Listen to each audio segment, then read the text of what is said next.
Bênção sobre bênção, bênção sobre bênção, vivendo a cada dia com Jesus. É bênção, não é? Bênção sobre bênção, bênção sobre bênção, vivendo a cada dia com Jesus. Irmão, você também é uma bênção para mim. O que seria da minha vida sem ter você orando por mim? Aperte a minha mão, sinta o meu coração bater. Eu te amo porque vejo Cristo em você.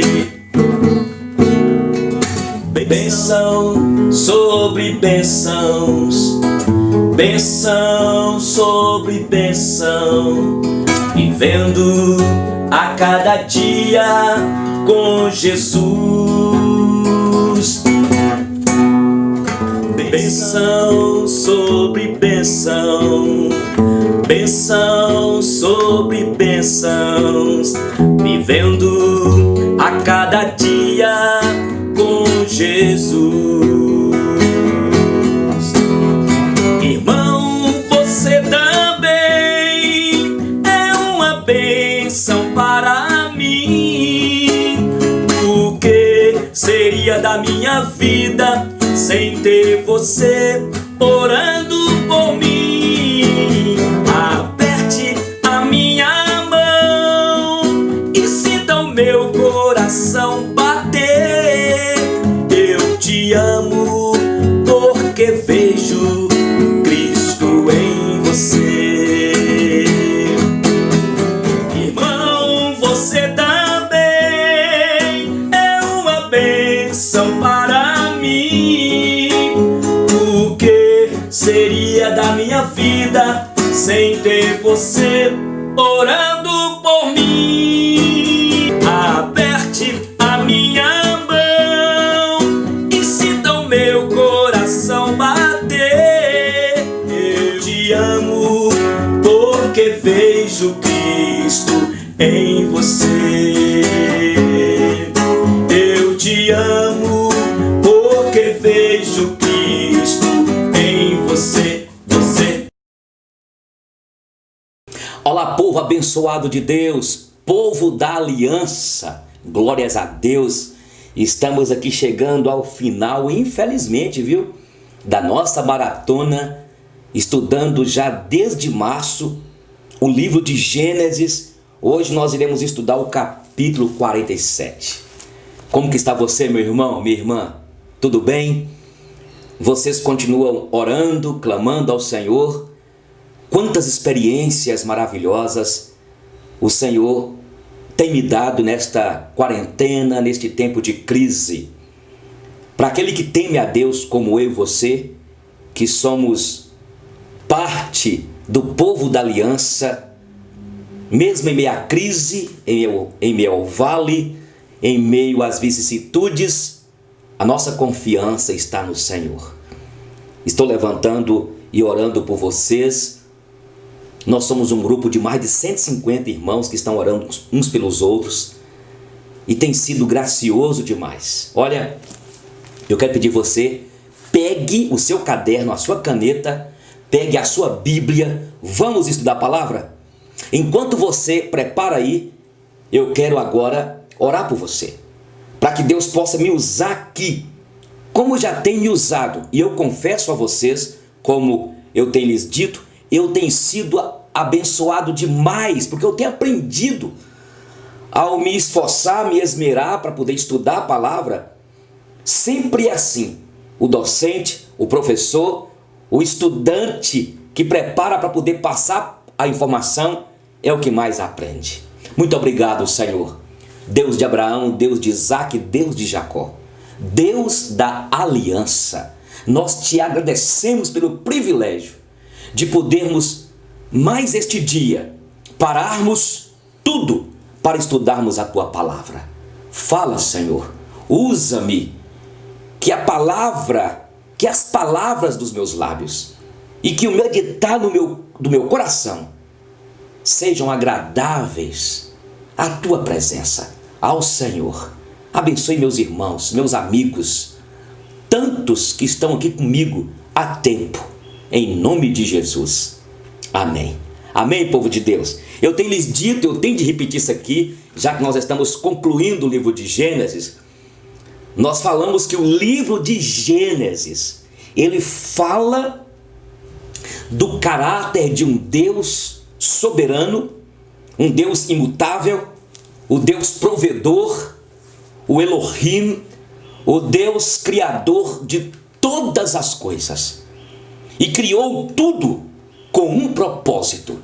É o que nós temos aprendido aqui no livro de Gênesis. Deus criou tudo com um propósito. O nosso catecismo faz uma pergunta. Qual o fim principal do homem aqui?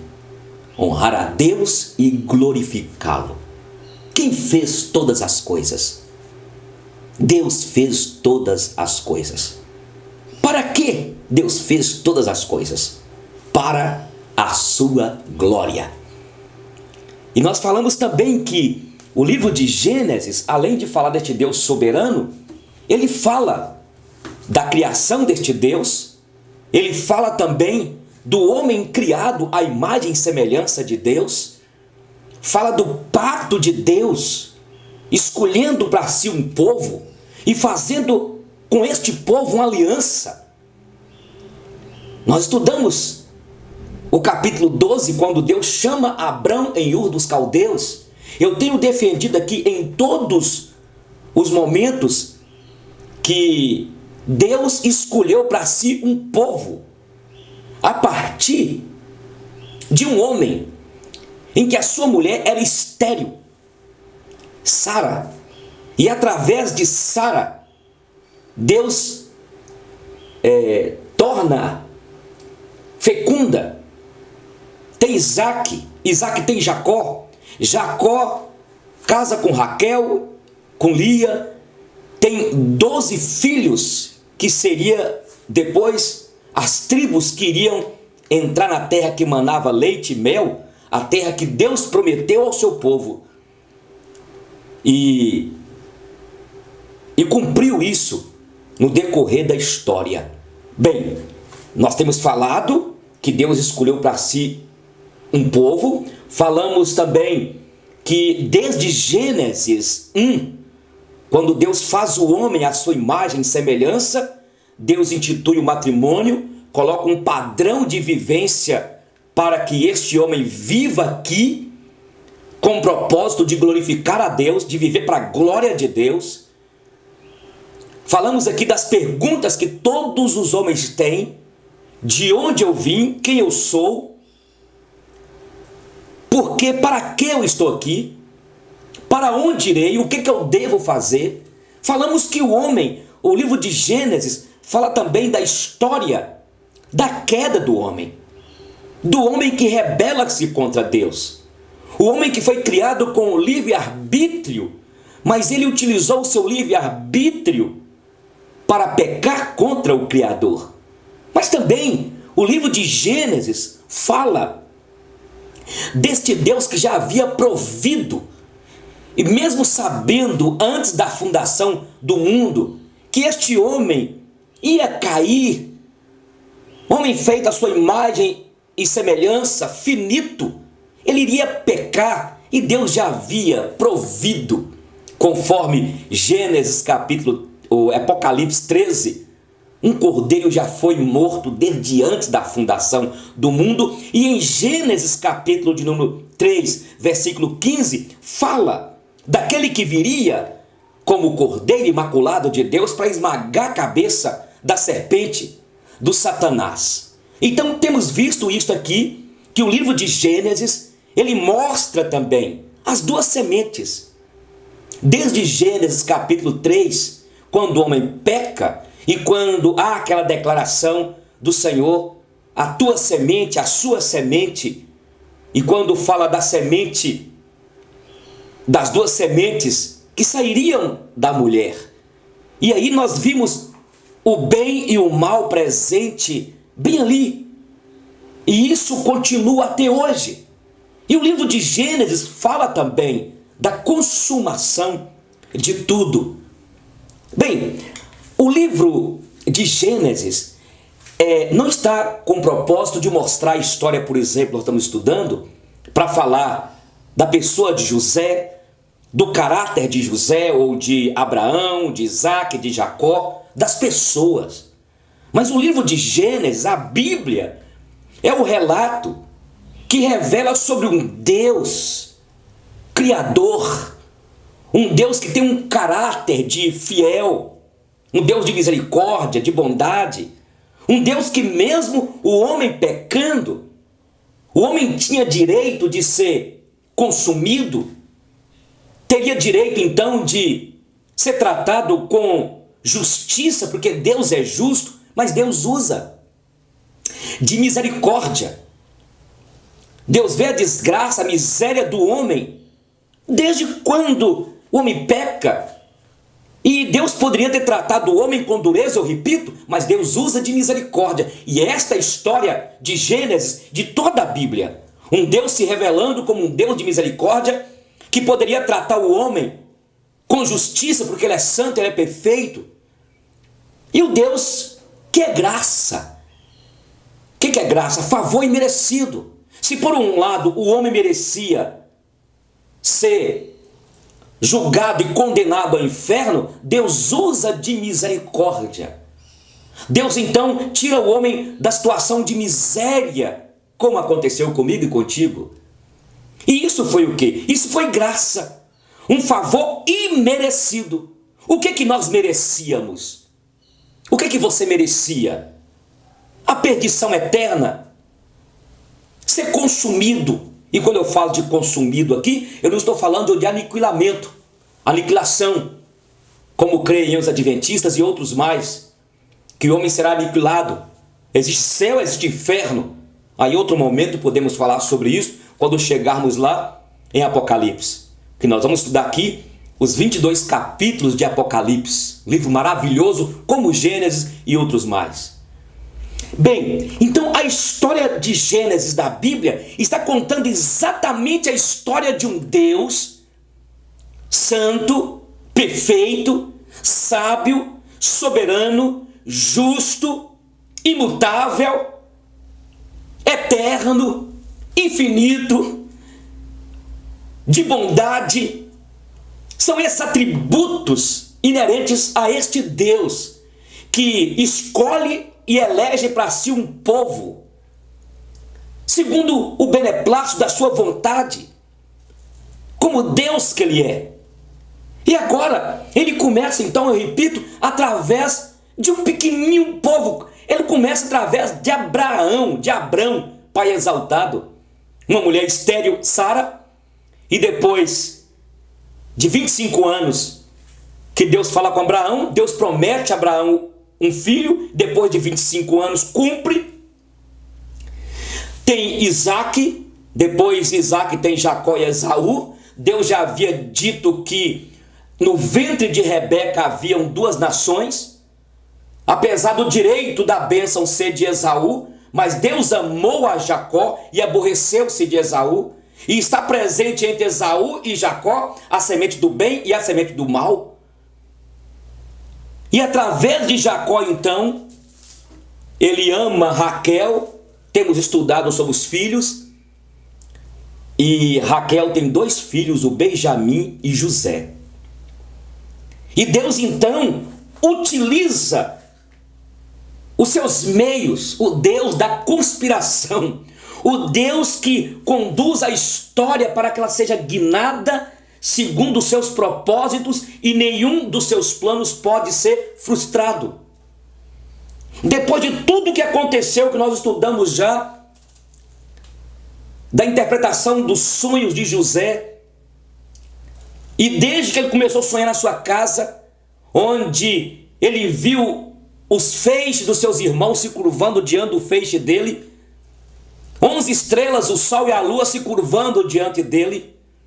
Ali Deus já estava mostrando um propósito dele na vida de José, apesar de José ser quem ele foi, porque José não era flor que se cheirava quando na adolescência, mas o seu pai preferia, gostava dele.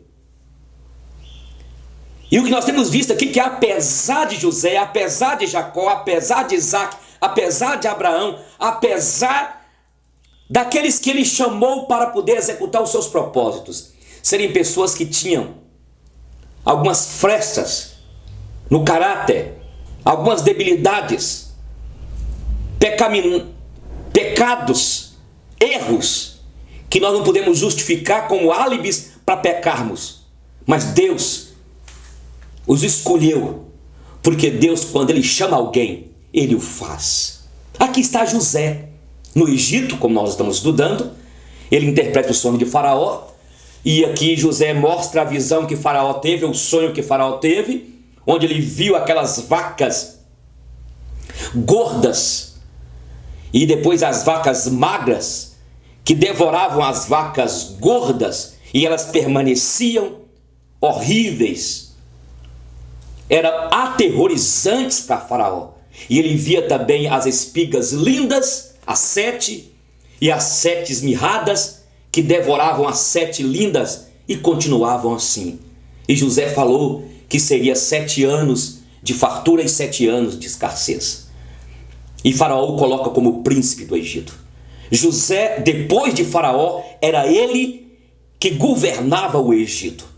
E ele então cria uma estratégia como gestor, como líder eficaz, como um líder que tinha a sabedoria de Deus, porque Deus o deu talento para isso, porque Deus o capacitou para isso.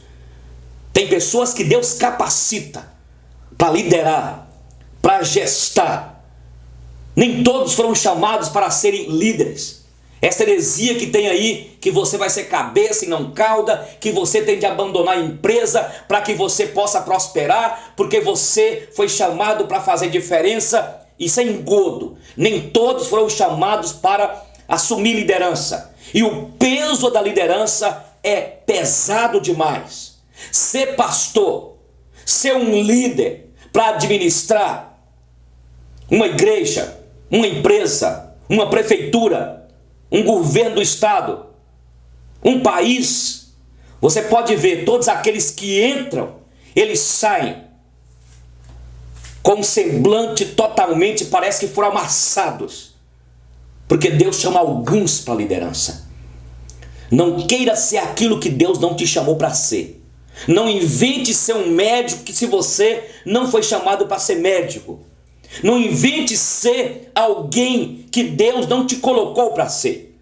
Hoje você tropeça na rua, pastores, pastoras, eu nunca vi isso. Porque ser pastor hoje, ser pastora, ser liderança e montar igreja é fácil. Pequenas igrejas, grandes negócios. O que está acontecendo aí é um vilipêndio ao evangelho do Senhor Jesus Cristo. Aqui está José, líder,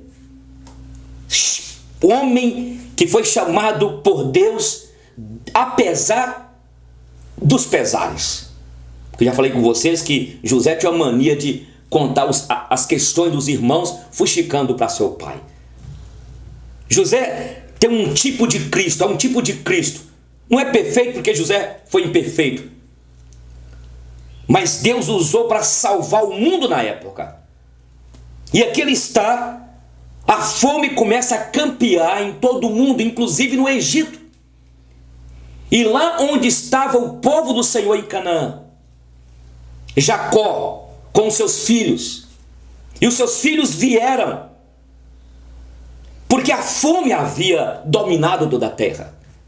E vocês verem aqui que depois de toda aquela história, e José agora no capítulo 46, traz o seu pai, os seus irmãos. Faraó abençoa demais a família de José. Faraó mandou que os carros, que os servos, e deram os servos os carros para buscarem os irmãos de José. E Faraó falou que tudo no Egito eles iriam comer, eles iriam usufruir do melhor da terra. E esse texto é um texto que é um prato cheio para os teólogos da prosperidade. Porque olha o contraste que há aqui. Fome campeando em toda a terra do Egito. Lá em Canaã, em todos os lugares.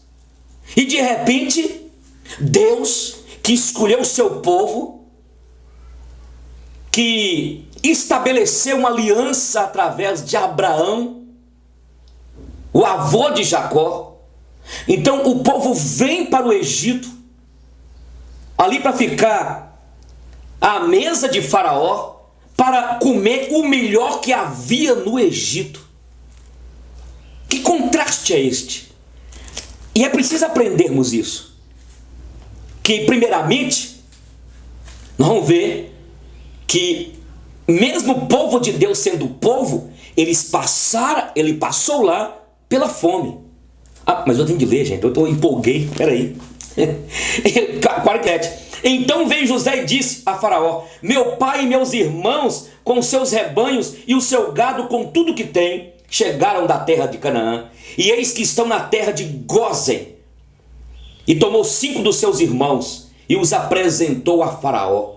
Então perguntou o Faraó aos irmãos de José: qual é o vosso trabalho? Eles responderam: os teus servos somos pastores de rebanho, tanto nós como nossos pais. Disseram mais a Faraó: viemos para habitar nesta terra, porque não há pasto para o rebanho de teus servos, pois a fome é severa na terra de Canaã. Agora, pois, te rogamos, permitas, habitem os teus servos na terra de Gósen. Então disse Faraó a José: teu pai e teus irmãos vieram a ti. A terra do Egito está perante ti. No melhor da terra faze habitar teu pai e teus irmãos, habitem na terra de Gósen. Se sabes haver entre eles homens capazes, põe-nos por chefes do gado que me pertence. Perguntou Faraó a José: quantos são os dias dos anos da tua vida?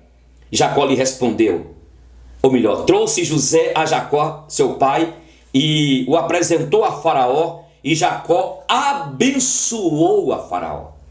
Eu vou falando aqui porque vocês lembram que nós estudamos o capítulo 12, quando Deus disse para Abraão: sai da tua terra, da tua parentela, vá para a terra que eu te mostrarei, de ti farei uma grande nação,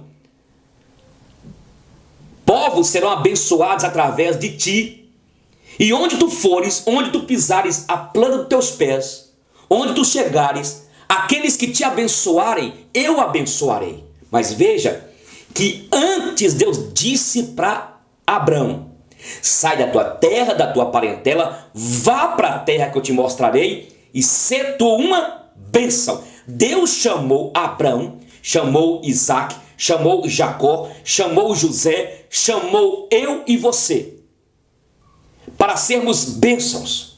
Você chega numa casa, você pode orar e dizer: eu quero abençoar aqui em nome de Jesus. E foi o que aqui, a ousadia que Jacó teve. E aqui Faraó não pediu, mas Faraó sabia, porque ele viu a interpretação dos sonhos que José, com a excelência da sabedoria de Deus sobre José, interpretou os seus sonhos. E Faraó sabia da maneira forte como José era empreendedor, gestor, sabia dominar as questões dentro dessa logística toda do empreendedorismo, como príncipe, como gestor, como governante. Ele sabia que o seu pai temia ao Deus que José interpretou através de José, e pedindo a este Deus para que interpretasse o sonho de Faraó, interpretou. E por isso Israel, ou Jacó, ousou orar por Faraó. Nós precisamos pedir a Deus essa ousadia. Ou melhor, Deus já deu. Precisamos de ousar chegar num lugar e falar assim: olha, eu gostaria de orar. Você chega em um aniversário cheio de criança, você é convidado para ir no almoço, não se intimide. Onde tu chegar, como filho de Abraão, como descendente de Abraão, meu irmão, ouse a falar assim: eu gostaria de orar.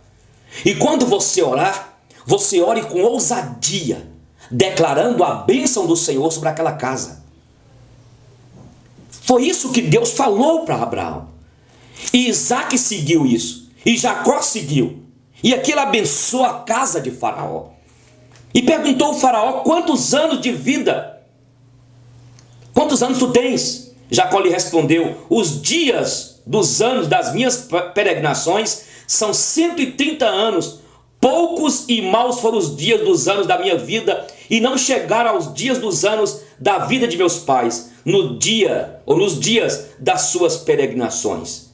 E tendo Jacó abençoado a Faraó, saiu de sua presença. Então José estabeleceu a seu pai e a seus irmãos, e lhes deu possessão na terra do Egito, no melhor da terra, na terra de Ramassés, como o Faraó ordenara. E José sustentou de pão a seu pai, a seus irmãos e a toda a casa de seu pai, segundo o número dos filhos. Eu quero colocar isso aqui, meu povo, povo de Deus, povo da aliança. O contraste que há. Nem todas as vezes, em meio à fome, em meio à peste, em meio à crise, Deus vai nos dar um livramento especial. Lembrando antes que o povo de Deus, Jacó e todos seus filhos, já estavam lá sofrendo, passando fome. É uma heresia quando você está passando crise, lutas, tribulações, perdeu o emprego, tem sido perseguido. Como diz os teólogos da prosperidade, é porque você está em pecado, é porque você não tem fé em Deus. Ser crente é também ser gente, porque muitos teólogos, aí eu repito, da prosperidade, poderiam falar assim: tá vendo? O povo de Deus dentro do Egito comeu do melhor do Egito. Só que esquecem de interpretar um texto dentro do seu contexto. Deus tinha um propósito do povo ficar ali 430 anos.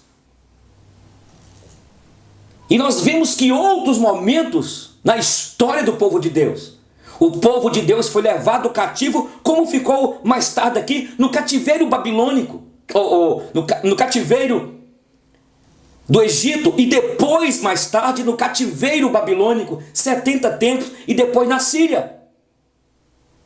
Mas Deus, Ele teve um propósito. Tem momentos que Deus vai dar livramento naquele contexto de crise, de fome, de peste, livrando o seu povo. Mas vai ter momentos que Deus não vai dar livramento. Sabe aquela música que você gosta de ouvir até canta? Se Deus quiser, Ele faz.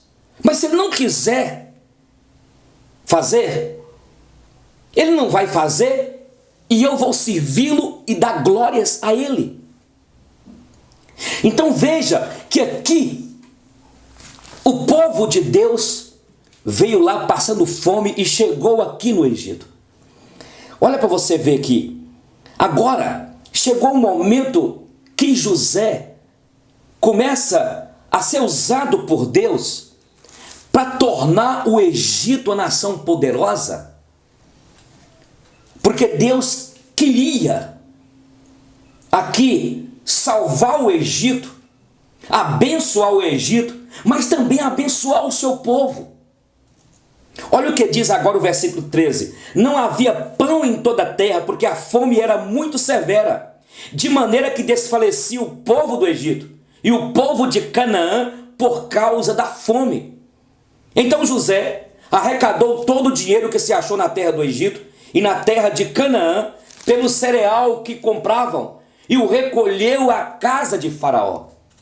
Tendo-se acabado, pois, o dinheiro na terra do Egito e na terra de Canaã, foram todos os egípcios a José e disseram: dá-nos pão, porque haveremos de morrer em tua presença, porquanto o dinheiro nos falta. O povo começou a passar fome. E agora, José se torna um gestor usado pelo Criador, por Deus, tornar o Egito poderoso, porque Deus tinha um propósito mais tarde. É o Deus que conduz a história. José agora recebe pagamentos pelo alimento com as terras daqueles que estavam famintos. Respondeu José: se vos falta dinheiro, então traga o gado. Em troca do vosso gado eu vos suprirei. Então trouxeram a José todo o gado, e José lhe deu pão em troca de cavalos, rebanhos de gado, jumentos, e o sustentou de pão aquele ano em troca do seu gado. O povo trazia o gado para poder pagar a comida. A fome se instalou em Canaã, no todo o Egito.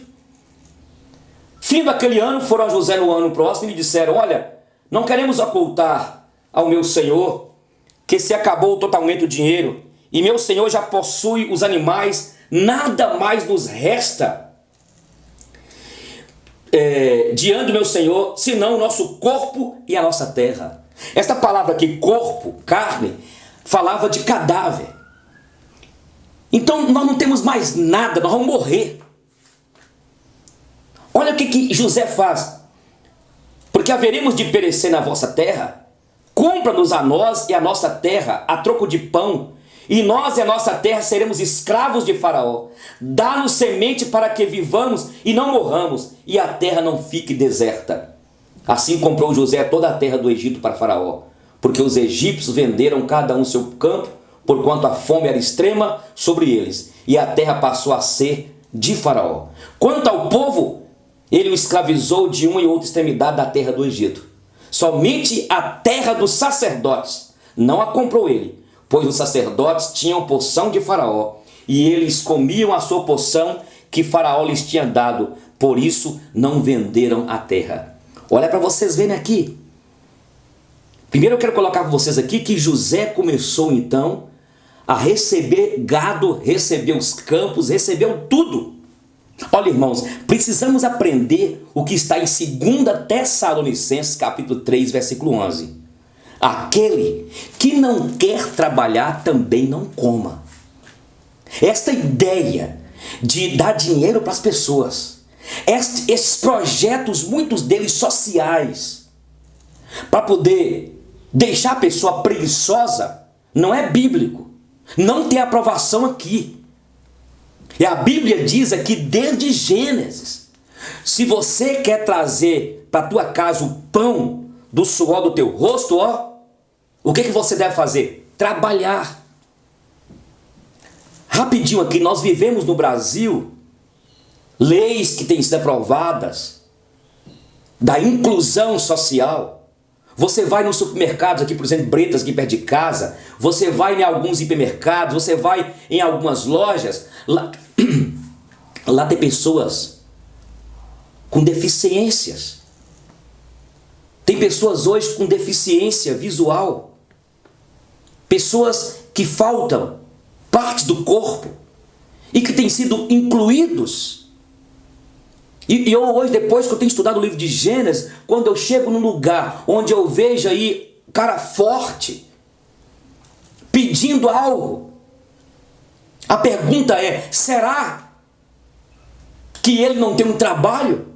O problema é que as pessoas querem, permita-me dizer aqui, não são as pessoas, mas a maioria querem ter um emprego, mas não querem dar o duro para trabalhar. José aqui não deu mole. Por isso que o livro de Gênesis nos ensina sobre administração. Lembra lá quando Deus fez o homem, capítulo 1, versículo 26? Quando Deus diz para que o homem dominasse. A ideia de dominar é gerenciar, administrar. José aqui falou assim: ó, então vocês vão pagar. Mas no meio da fome, da desgraça, não era para Faraó então pegar e ajudar todo mundo? Não é assim. Há uma tendência má que está dentro de mim e dentro de você, acomodarmos. Preste atenção, povo de Deus. E muitas vezes surge aqueles líderes, aqueles irmãos com aquela linguagem meia pietista, até se torna fariseu. Precisamos de ajudar os pobres, precisamos de ajudar aquele irmão mais necessitado. Eu creio que precisa, principalmente os irmãos que estão na igreja, que ficaram desempregados, que estão passando dificuldade, devemos sim ajudar. Mas antes de ajudar, precisamos de ver o porquê aquele irmão entrou naquela situação. Porque muitas vezes o que instalou ali foi a falta de sabedoria, o consumismo. Olha o que diz aqui José então. Você poderá falar assim, mas José, que homem carrasco. Está parecendo aqui hoje um daqueles americanos lá, os Estados Unidos, que olha, aproveita da desgraça de outra nação para poder ganhar. A gente tem que aprender muito mais. O verdadeiro filho de Deus e serva de Deus, quando está fiel na caminhada, Deus proverá os meios. Olha o que diz aqui agora. José comprou toda a terra do Egito. O Egito ficou poderoso, porque Deus usou José para abençoar o Egito. E Faraó abençoou José e a sua família. Aqueles que te abençoarem, eu abençoarei. Mas aqueles que te amaldiçoarem, eu amaldiçoarei. Olha o que diz agora aqui. Versículo 23. Então disse José ao povo: eis que hoje vos comprei a vós outros e a vossa terra para Faraó. Aí tendes sementes, semeai a terra. Das colheitas darei o quinto a Faraó, e as 4 partes serão vossas, para a semente do campo, e para o vosso mantimento, e dos que estão em vossas casas, e para os que comam as vossas crianças. Na verdade, havia aqui o lucro de 60%, não aqui, mas em outros lugares, 60%, 50%, 40%, 30%. José aqui falou um preço justo, 20%, que eles deveriam dar para Faraó. Ele foi justo, na medida, porque já José tinha no coração o temor de Deus. E Faraó aceitou, claro, ele que mandava. José, 25, eles responderam, responderam eles, a vida nos tem dado.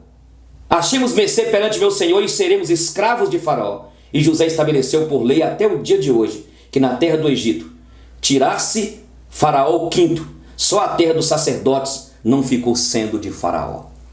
O que você lembra aqui? Lembra quando o povo de Deus chega em Canaã, na terra que manava leite e mel? E aí quando o Senhor estabeleceu o sacerdócio, lembra as 12 tribos? Mesmo antes, quando Deus então escolhe as tribos, e da tribo de Levi saía quem? Os sacerdotes. E quando chega na terra, eles não tinham direito à terra, eles tinham direito da porção. Aqui mostra que os sacerdotes lá do Egito, de Faraó, era Faraó que sustentava eles. E José não pôde comprar as terras daqueles sacerdotes, porque era Faraó que dava para eles o sustento. Lembra disso?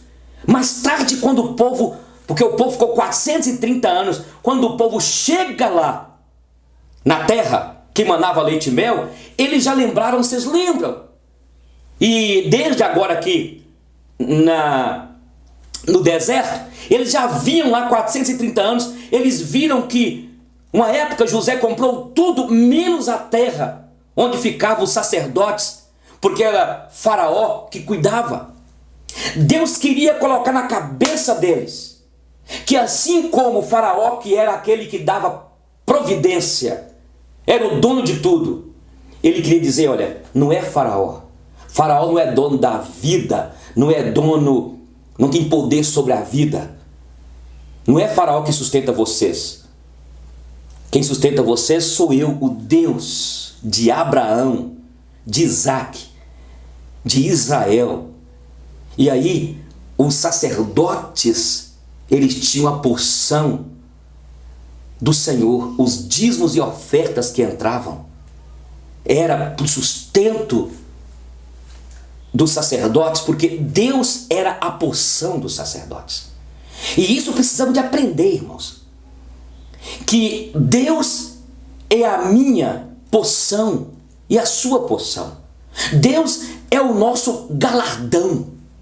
É o que nos sustenta.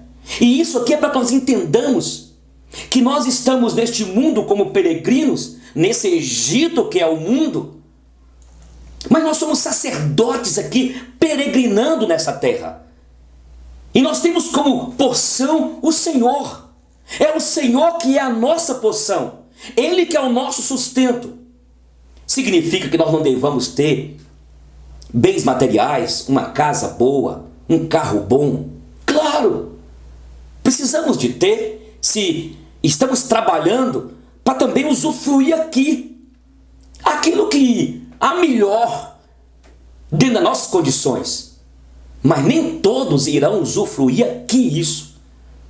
Muitos, como crentes, irão passar situações difíceis e talvez irão morrer na dificuldade. Pastor, que mensagem terrível é esta? Meu querido, tenho que ser sincero com vocês. É isso. Nós estamos peregrinando nessa terra estranha.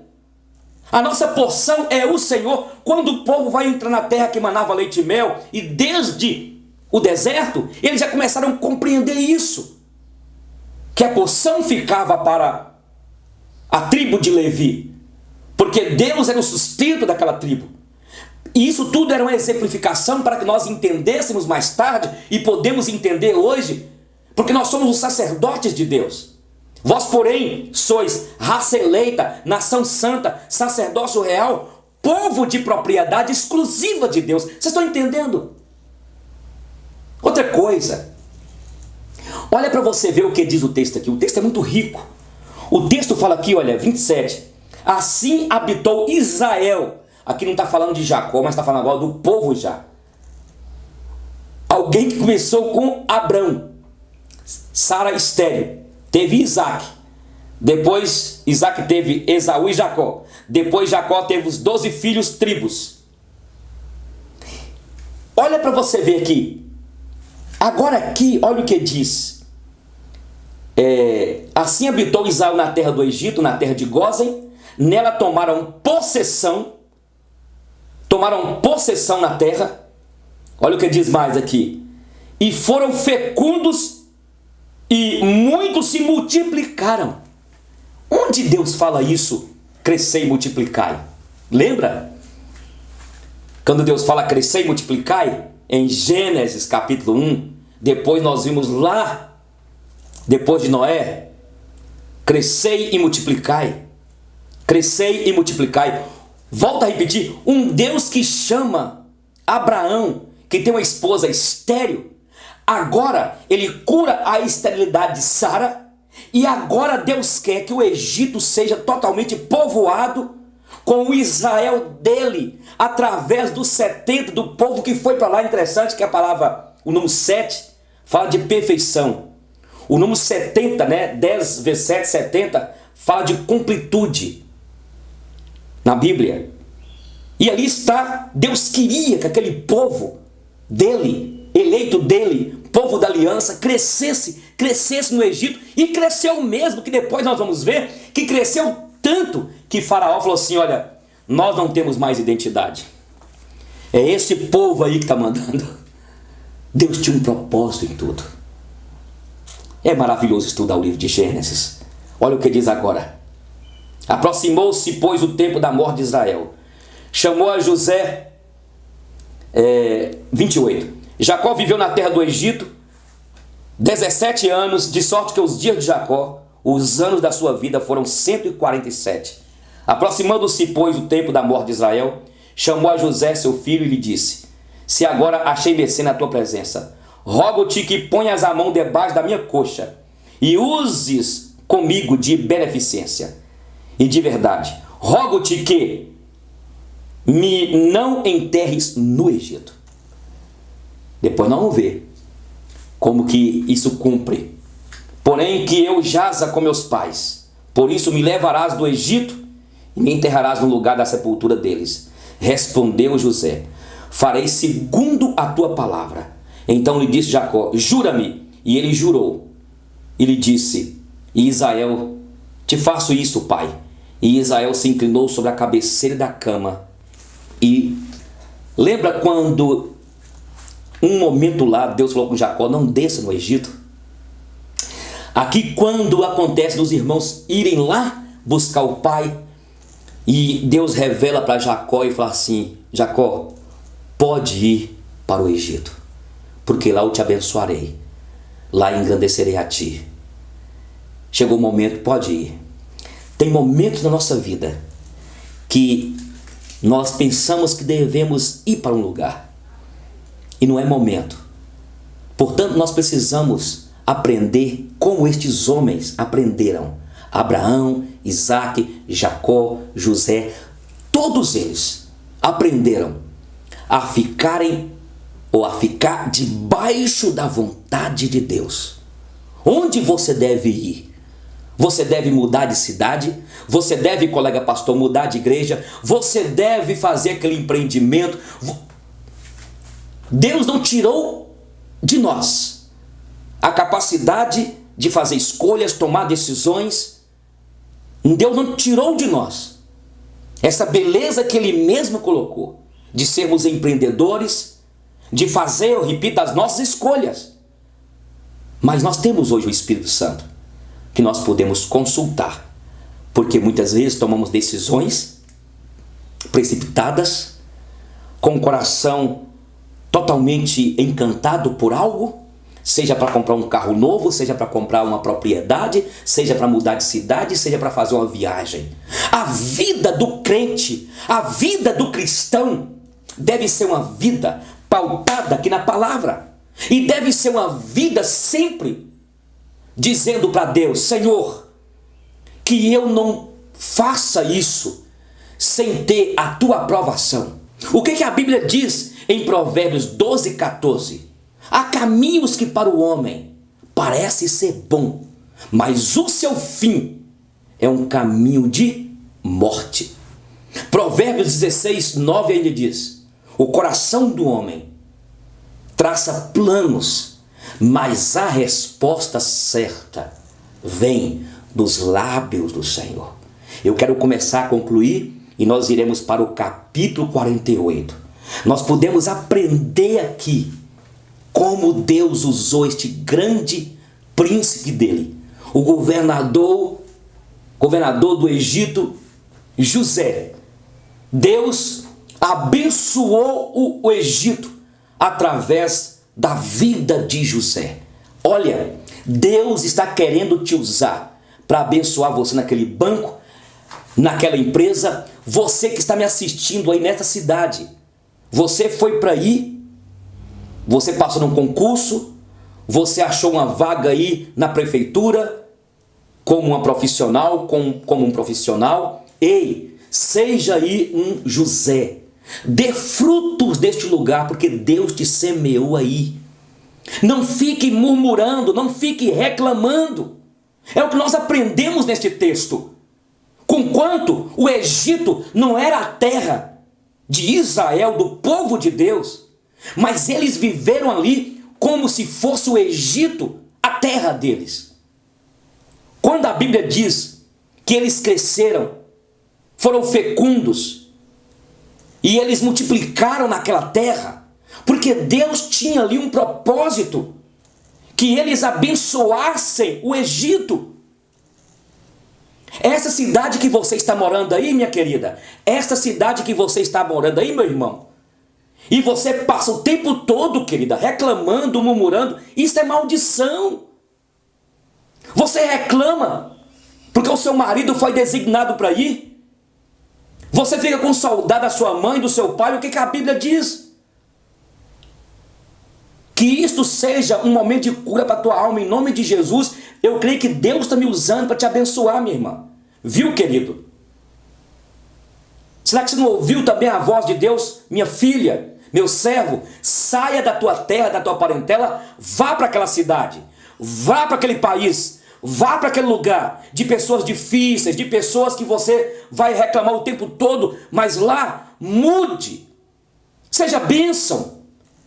Comece a olhar para este povo dessa cidade aí, minha irmã, meu irmão, como um povo que merece ser amado. E Deus ama este povo. Cuidado para que você não se torne como um Jonas, amaldiçoando o dia dele, amaldiçoando tudo. O povo de Deus estava aqui no Egito. José foi vendido para o Egito. Depois ele mesmo entendeu e ele fala com seus irmãos: foi Deus que me mandou para aqui para salvar vocês, para salvar o Egito, para salvar muitas pessoas. Você não pode fazer isso. Isso está atrasando você. Isto está traindo para a vida sua, dos seus filhos, maldição.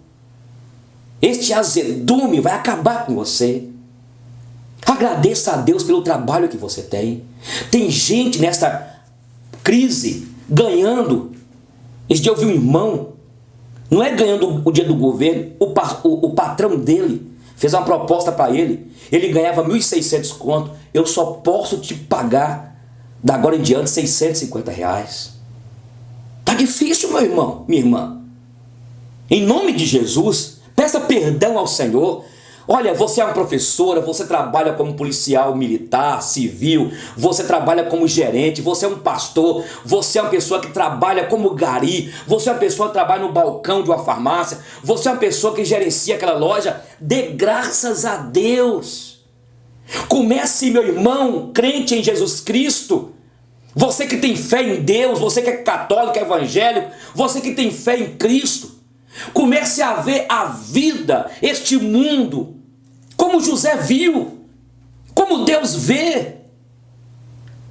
Precisamos de seguir o exemplo de Cristo, que era Deus, que deixou todo o conforto celestial, deixou a sua glória e veio habitar aqui neste mundo, num lugar como andando por Cafarnaum, em Betânia, em Jericó, em Nazaré, vivendo lá entre os pobres. Conviveu com 12 homens, um Judas Iscariotes, um Pedro que era temperamental, um outro lá que era incrédulo como Tomé. E em momento algum Jesus murmurou para nos ensinar que onde Deus nos colocar, precisamos de dar frutos. Quando eu e Giselda chegamos aqui para Montes Claros, nós não queríamos vir para cá. Giselda reclamou, murmurou demais. E foi aqui nessa cidade linda, do sol que quando é tempo de setembro, outubro, na época do calor, na época do verão, é o sol mais lindo que existe. É libertador isso. E aí nós fomos orando a Deus e olha o que Deus fez da gente. Aqui nos deu uma filha, aqui nos deu uma casa, não apenas uma casa, nos deu casas. Nos fez prosperar. Nos deu uma escola com quase 800 alunos que foi gestado em nós. Eu quero aqui terminar e dizer, olha gente, Deus usou o Egito como se fosse um útero, como se fosse uma incubadora para preparar o povo dele. E preparou o povo dele ali, mesmo permitindo o povo dele ficar ali durante todo aquele tempo, 430 anos, e depois debaixo da taca de Faraó. Deus está usando essa cidade como incubadora, como útero. Deus está usando a sua casa, que você fala que a sua mãe é chata, que o seu pai ninguém aguenta, que o seu patrão é terrível. É a incubadora para te preparar, para te lapidar, para te fazer manso, para que você depois saia como uma pessoa madura, onde a graça de Deus vai derramar e vai te usar como luzeiro a resplandecer. Vou parar por aqui, senão vou falar até uma hora. Um beijo no coração. Depois nós iremos estudar o capítulo 48, 49 e brindaremos com 50 e voltaremos para falar, ou melhor, iremos estudar Apocalipse 12. Um beijo no coração, hein? Até mais!